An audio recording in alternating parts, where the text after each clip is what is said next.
We are starting Chapter 8 today. Similarity in right triangles, Section 8.1. Okay, similarity in right triangles. Chapter 8 is a lot on right triangles, specifically special right triangles and geometric right triangles. We do start getting into some trigonometry, which is a little bit more advanced. Okay, but similarity in right triangles is going to be today. The first thing here, we're going to talk about altitudes and similar triangles. Now, we've seen the term altitude already before. Altitude, what's another way to say altitude? It's like saying the height. Nice job. Okay, altitude is like saying the height. When you think of altitude, a lot of times you think of like airplanes or mountains because it's the height up in the sky. For example here, BD is the altitude. That is the altitude in that triangle. It is the height. All right. So the altitude to the hypotenuse of a right triangle forms two triangles that are similar to each other and to the original triangle. So what that means here is if you look at this triangle, ABC here, does everybody see the three triangles in that triangle? Or the three different triangles? All three of those triangles are similar to each other. That is something that is true and special about right triangles. Okay, they are similar. The next thing we're going to talk about is the geometric mean. The geometric mean of two positive numbers is the positive square root of their product. Well, what does that mean? What does product mean? Product means to multiply. Product means to multiply. So the geometric mean is you multiply two numbers and then you take the square root. So for example here, the geometric mean of 5 and 20, 5 times 20 is 100, and then you take the square root of 100 and you get 10. That is the geometric mean. Okay, and then it can be deduced down to like proportions the same way. Don't worry about it with proportions, it is just the geometric mean. All right. So first things first here is we're going to talk about making sure we identify some of the similarity in triangles. Yes, sir? So we want to write a similarity statement comparing the three triangles in each diagram. So I'm going to start off with triangle MNL. So I went triangle MNL. And remember, I need to make sure I'm specific with what triangle is similar to. So triangle MNL would be similar as triangle. Now notice I put my right angle in the middle. Okay, so make sure I have to match up corresponding parts and those type of things. MNL would be similar to what, Bryce? MPN. Good work, sir. Because again, we went small first, and then the right angle, and the big one.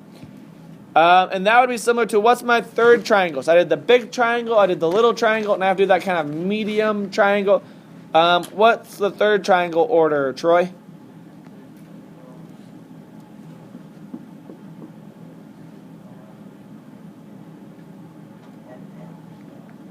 What'd you say? Nope. It would actually have to be this order. What, Martina? It would have to be NPL.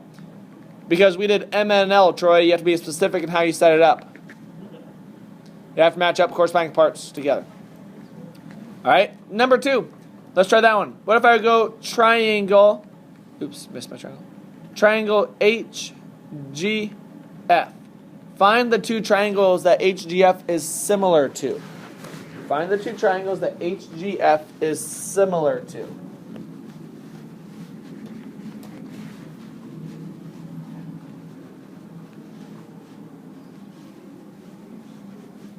HGF would be similar to what, Ryan? What?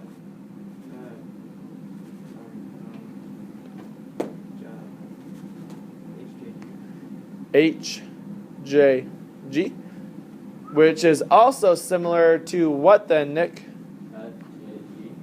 Ooh, not in the correct order, sir. GJF. And again, make sure you have to go in the correct order. So notice, like I did the smallest side first, up there, H to G. So again, I'd have to do the smallest side, H to J, and then I'd have to do the smallest side, G to J. Okay, you have to look at those triangles, make sure you match up the corresponding parts. That's the big thing on that. Yes, sir? Because the corresponding parts have to be matched up. Okay? You have to, because we're saying they're similar, so like H has to be similar to H, and G has to be similar to J, and those type of things. Okay? Next thing we're going to talk about is we're going to talk about the geometric mean. Now remember, the geometric mean is the square root of the products. Okay, and again, products means to multiply. So if I were to look here, the first thing I would do is I would take 3 times 27. 3 times 27 gets me 81. And then I would take the square root of 81. So the geometric mean of 3 and 27 is 9. Number 4, 9 and 16. Again, geometric mean means I need to multiply the two. 9 times 16 gets me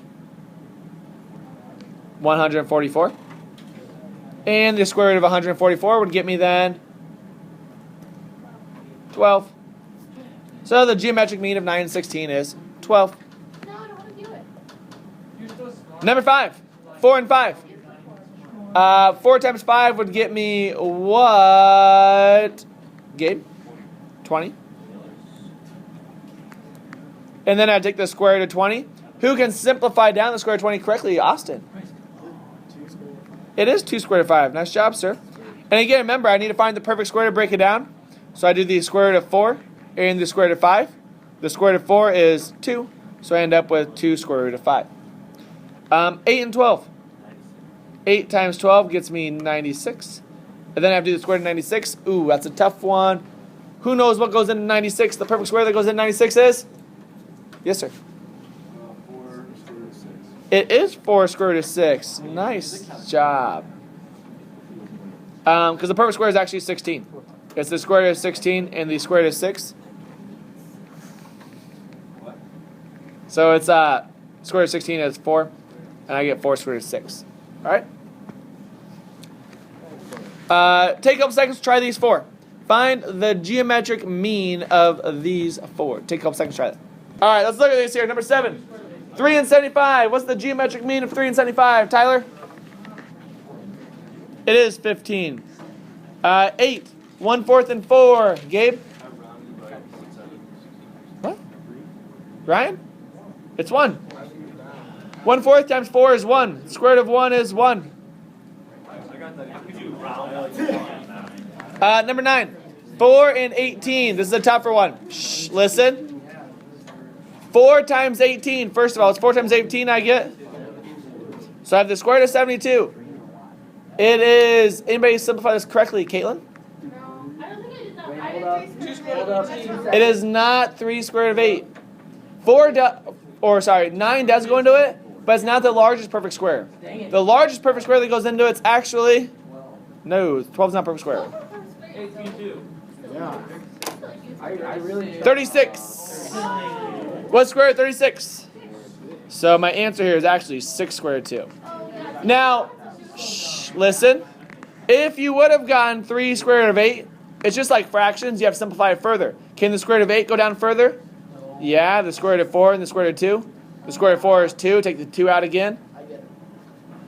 Okay, that's what it means. 10, 4 and 9. What's 4 times 9? 36. Square root of 36 is? Geometric mean is 6.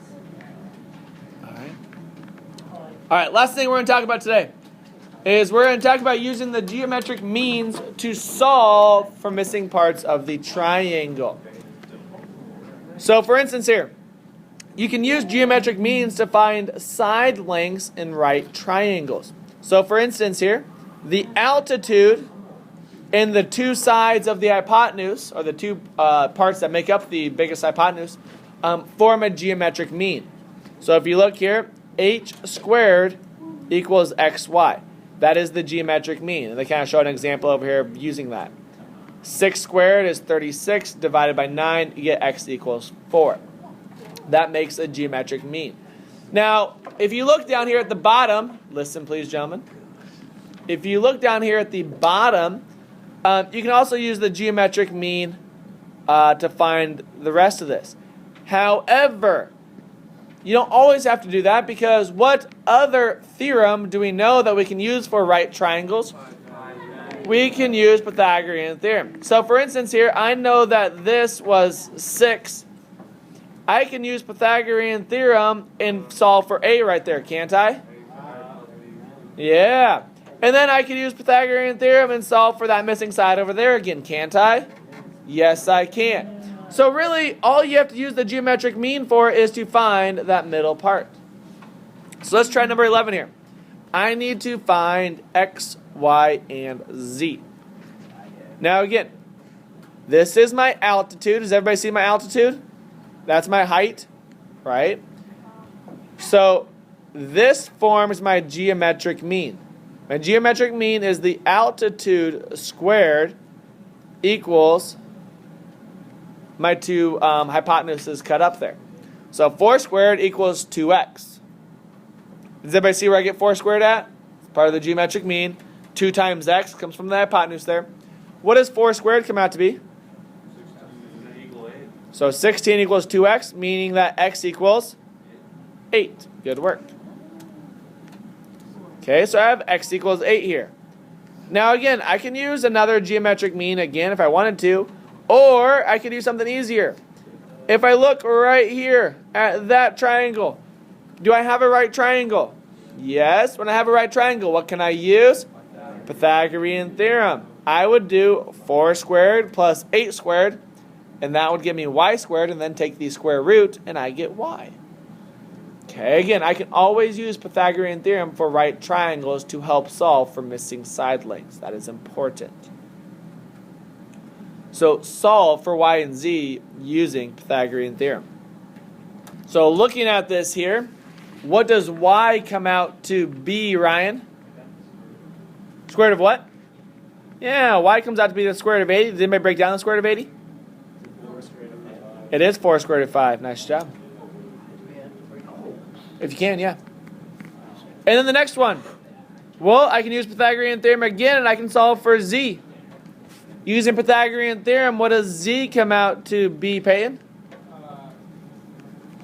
Yep, it's the square root of 20, which is 2 square root of 5. Nice job, sir.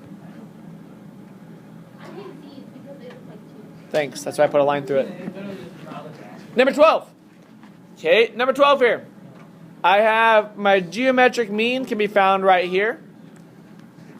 Geometric mean can be found, or I can use to find x. So for instance, x squared equals 3 times 16. Or not 16, sorry. 3 times 6. 3 times 6 is... So if x squared equals 18, what's x equal? No.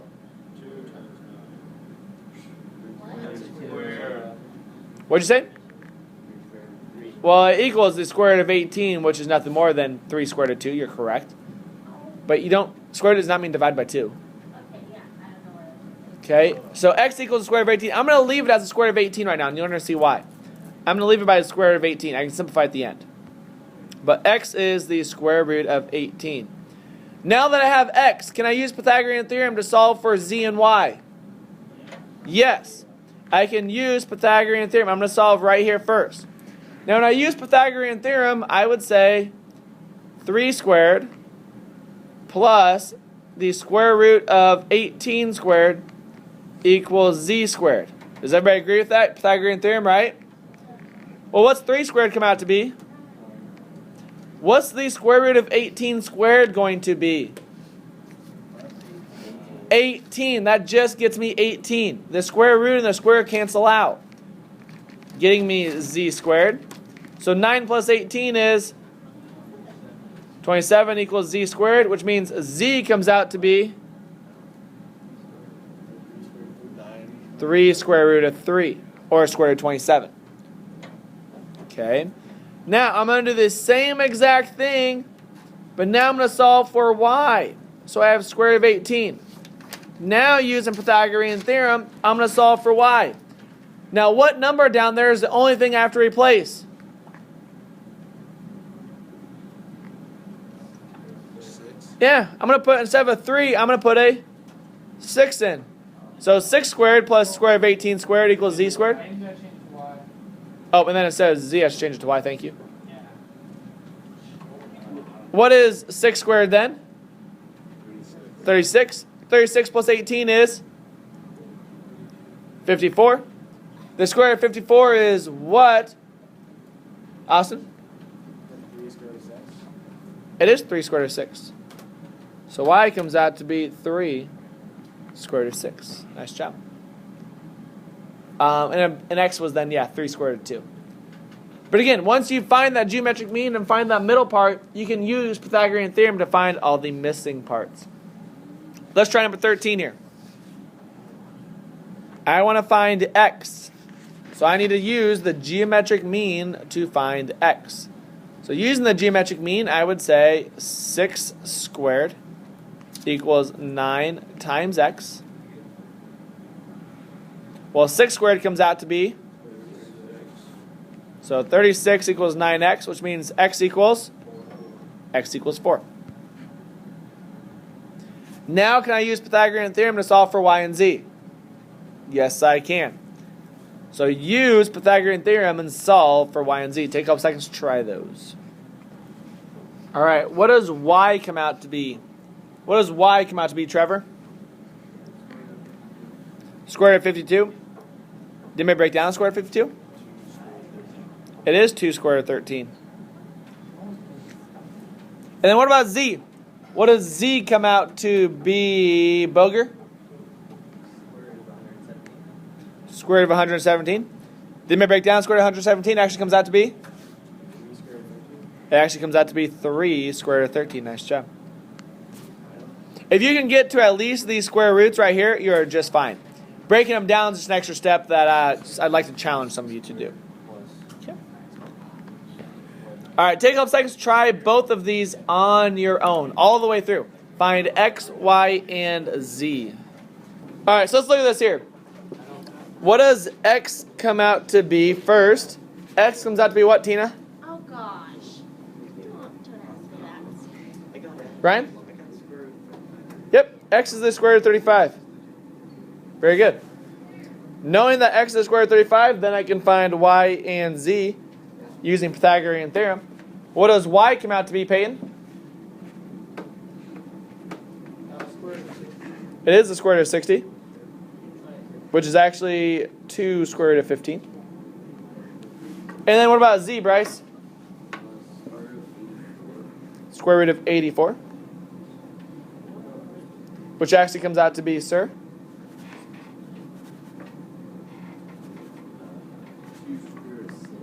2 square root of 21. That's all right. Close, though. But it is square root of 84, and that's 2 square root of 21. That's right. 15. You actually got to go backwards on this one first. What do you have to do to find y here? You use Pythagorean theorem with subtraction, right? So I do again. I can find x, y, and z. What do you get y to come out and be, Troy? Ryan, why? Caitlin, why? It is. It is the square root of 300. Now that I know that's the square root of 300, now I can use the geometric mean to find x. What? It is 30. X is 30. Oops. And now that I know that is 30, I can use Pythagorean theorem to solve for z. And z comes out to be what? Caitlin, you got it finished off? Oh. Like 30 plus. Anybody? It is.